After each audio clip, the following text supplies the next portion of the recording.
Bukan soal angka di kertas, bukan hanya soal rupiah, tapi kerja dari jiwa untuk hidup yang bahagia. Ku kerja dengan hati, ku kerja sepenuh jiwa, walau biarkan hujan basahi bumi, basahi semua mimpi yang pernah mati.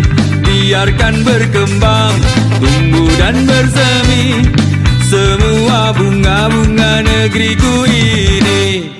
Dinginnya hujan sadarkan kita.